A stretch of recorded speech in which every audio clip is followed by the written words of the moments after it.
not perceive me. Do not perceive me.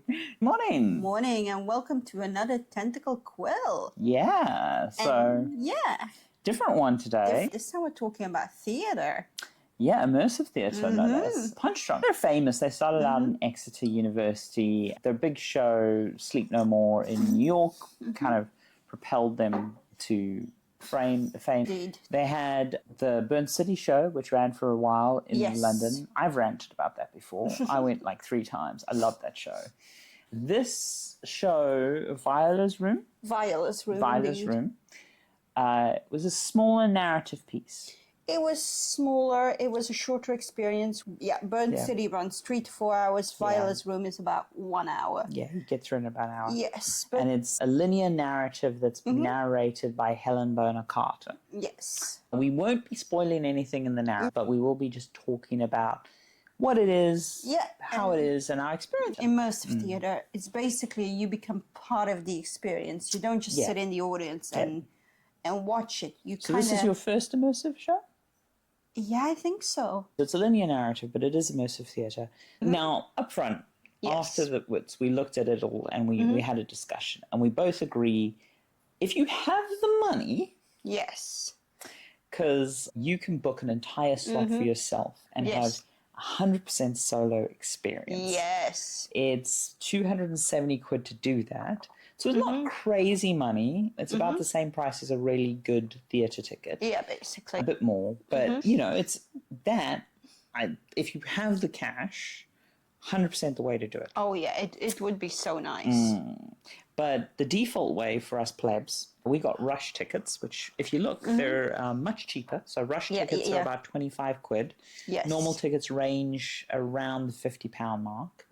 You go in, you're assigned to a group of 6. Yes. Our group was only 5. Our group was only 5, but that actually made it kind of nice because I felt like you are warned for claustrophobia, but some of the spaces are just a bit small for 6 people. Yeah, so the trigger warnings for the show are mild claustrophobia, and you're wearing headphones the whole time. Yeah, there's no jump scares. Crawling, yes. And at one point you have to crawl. It's not super tight. It's you have to crawl about to waist height for an adult. Yeah. But yeah, so it is a pretty accessible experience. Also, if you do have accessibility needs, they will provide you with extra assistance to go through the show. Yes. And there's also a version of the audio which comes with audio descriptions. Yes. Because, as I say, it's a guided experience. I think, assuming you went solo and you had visual impairment, I think the show would be pretty good. Yes. I think you'd get most of it.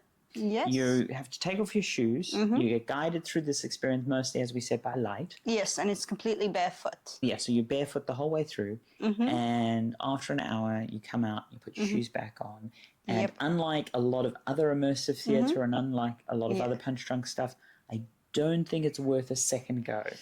In the sense of it's a linear thing, so you get it all. If I got a cheap ticket and a friend really wanted to go, I might go with them. But honestly... but in the same way that going to see a play for the second time. Exactly. I don't think on my own I'd go a second time. I feel like I got enough of the story. Whereas Burn City, I was immediately wanting to go back. Yes. So there's a big difference there. But in terms of theme and genre, without spoiling, we'll give you the basic setup and the kind of content. What would you describe the setup as? Very fairy tale fantasy with a bit of the modern world attached to it. Modern fairy tale, More like very Gaiman in the sort of style. Yeah, Gaiman's the term we were using earlier. Yeah. But like, stunning. Very it's Alice beautiful, in Wonderland. very beautiful. Very smart use of space, very smart use of techniques. Yeah, so this is really interesting because obviously the most common narrative we sort of talk about is writing books. But also if you're writing most theatre and most movies and stuff, you're writing linear through narrative. Video games and immersive theatre and LARPs and things like that are different in the sense of you have to sculpt the narrative a lot more to be flexible. Indeed. And this is really interesting because it is a linear narrative, but it is immersive. So, like, a lot of the storytelling is done through set pieces, environments. Yes. If you're interested in, like, stage work and theatre tech and, like, just environments. So good to be there. Oh, the environment work Oh, so nice. so well done. They use a lot of like techniques and small spaces, and because it's also partly in a darker environment, you might not be noticing being looped around a few times, which is a really smart use of space. Yeah, they do a lot of the classic sort of misdirection to confuse you about how big the space is, but also because they literally have, at any one time, they have like 4 groups going through it. Yes. Because it's like 15-minute spacings. Yeah, just 10-minute about. spacings. Yeah.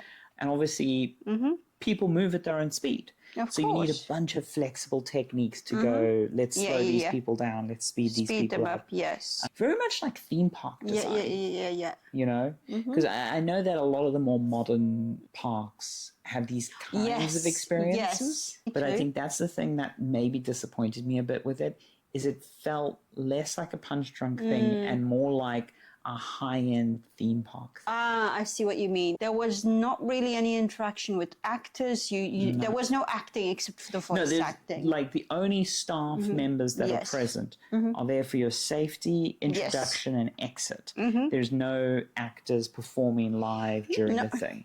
Also, they got Helen Bonham Carter to narrate the audiobook, which I get. People want like a celebrity draw and stuff, but that's almost a turn off for me in the sense of I would have much preferred more lines from a cheaper voice talent who was still good. Like I'm still like, use a union actor who does, this professionally and stuff. I didn't feel like it added much to have that specific voice actor. Yeah, and I'm sure it cost a bunch of that budget. Yes, indeed. But I mean, I suppose it's like whether or not they feel like it gets the draw or whatever. Yes. But yeah, I feel like obviously it's a bit more mature, it's a bit more grounded than you would see at Universal Studios or whatever. No. But it feels like there's a version of this that could be done in like most theme parks. And I think it could be. We kind of called it Neil Gaiman meets Gone Home. Yeah, if you played the video game Gone Home, we talked about it before, it does feel like Neil Gaiman did Gone Home. Because as I say, parts of it, especially the start, really hits on the nostalgia the same way Gone Home Very much. Yeah.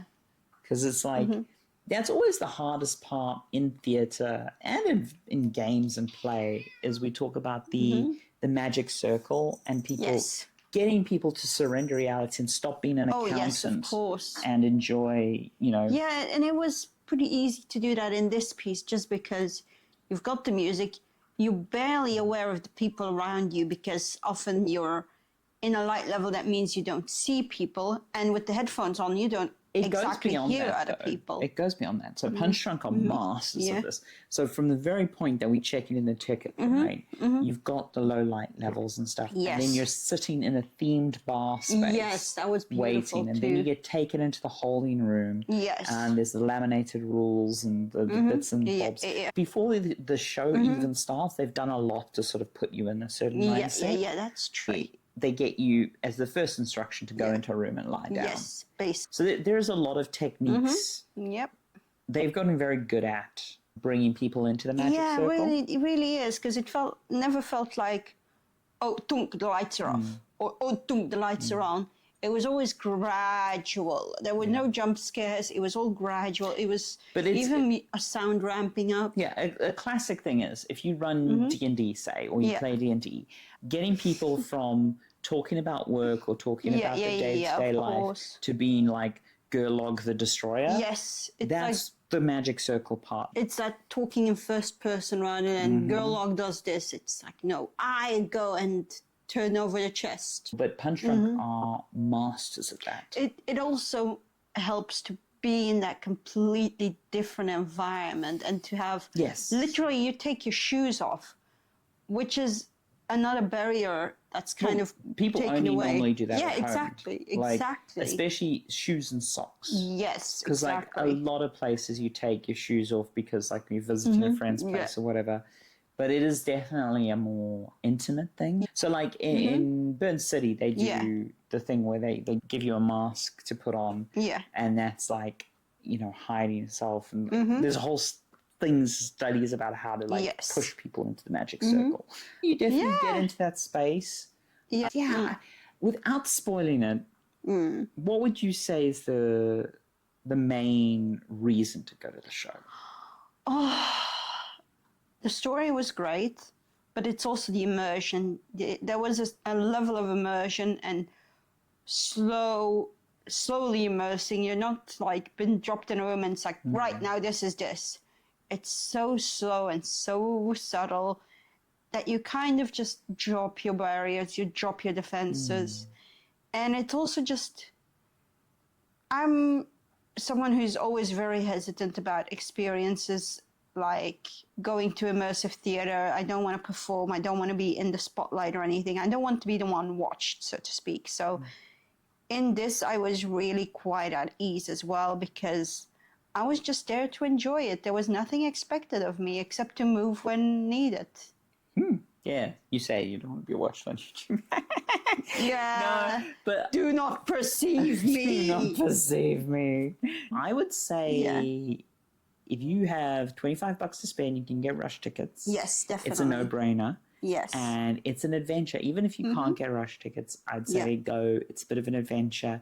And if you are a theatre nerd or if you're someone who's really into role-playing or just into narrative and you have a bit of extra cash, I do think it would be a really nice experience to do the ultimate solo experience. Definitely. Because once you go, I don't think you'll want to buy the ultimate solo experience because, as I say, the redoability of this is not like Burn City was. Yeah. But yeah, I mean, again, don't stretch if you don't have the cash And of or whatever. course, But even if you are worried about going with 5 strangers in a group, do not interact with the group. No, you do not interact with the group. It's not a escape room where you have to like give solutions or anything. You're just walking through a thing together. You're just enjoying a story together. There's no interaction. You're not even allowed to speak to each other. The one bit of advice I always give to people for immersive theatre is just lose your friends. Yes. So, like, obviously we went together and there was another couple and then there was someone by themselves in our group of 5. Yep. And the first, the first thing as we were getting into it, I was like, Ducky, remember? Solo experience. Yeah, it is a solo experience, 100%. Solo leveling. And it's better to experience it that way. Indeed. 100%. So yeah, just go on your own. Yeah. It's Though it is nice. way. It is nice with these immersive theatre experiences to have someone afterwards to talk to about. Indeed. That is always a pleasurable bit. Yep.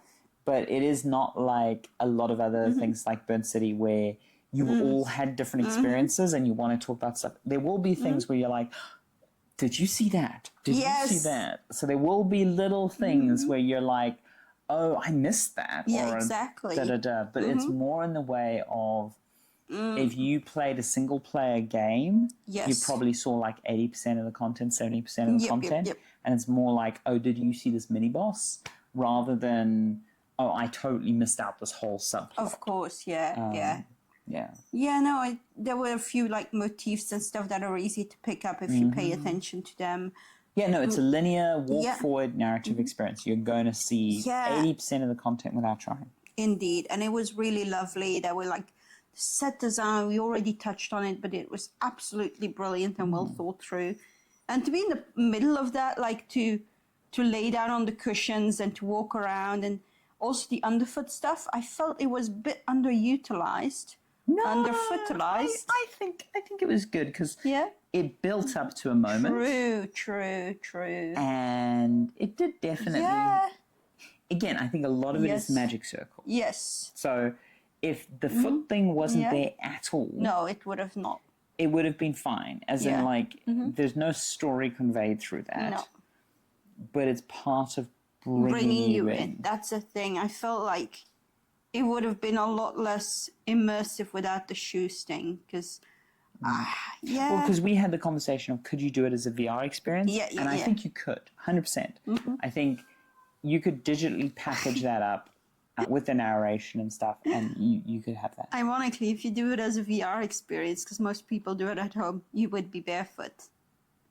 It's true, but you wouldn't have the transition This is true, because there was a few times where, like, there was different things you felt. There were different things you felt. And, it was a lot of fun. Like, I'm always a bit hesitant about taking my shoes off in public, but it was quite fun. They had disinfectant at the start and the end, and at the end they had a warm water bath for your feet. Indeed. So. That was quite nice, actually. That was nice. I'm definitely waiting for their next big production more. Yes, but we got to support them. got to support them. It was a good show. A good entry-level show for a nerd like me. I would say if someone's not big into immersive theatre or anything, this is the thing to take them. And it also made me a bit more curious about more bigger shows like The Thing. Oh.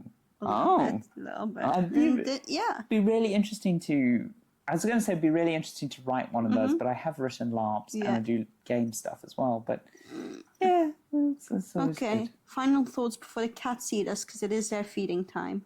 It is their feeding time. I think my biggest thing is it's a wonderful first-timer experience for immersive theatre. And if you have the cash, and I caveat, if you have the cash, you know, if you're doing well for yourself, getting the solo experience is, I think, the way to do it. I think it would really be. The solo experience would transform it just up a notch. So much. Yeah. Because everything in the show was built to make you feel like you're alone. Indeed. From the headphones to the darkness and like the way everything is positioned so that you can see it without seeing someone else. Really brilliant.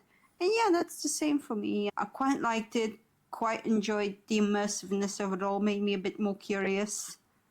Immersive curious. That's all we have for you today. Yes. And we will see you soon. See you soon. Bye-bye. Okay, you're going to have to get off my lap.